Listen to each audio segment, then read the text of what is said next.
Thank you, Lord, for bringing us together today to celebrate this momentous milestone, the 18th birthday of Daira Caborgo.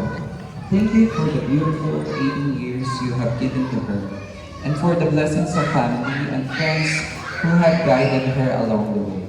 As she formally steps into adulthood, we humbly ask for your divine guidance. May you continue to shower her with wisdom, strength, and love. Keep her on the right path, Lord, and help her to remain humble, kind, and God-fearing as she pursues her dreams. We also pray for her parents and all those who love her. Strengthen their bonds and fill this evening with joy, harmony, and gratitude. Lord, be our silent guest tonight as we celebrate. Protect us all from harm and make this evening a successful. All this we pray in Jesus' name, amen. So good evening, everybody.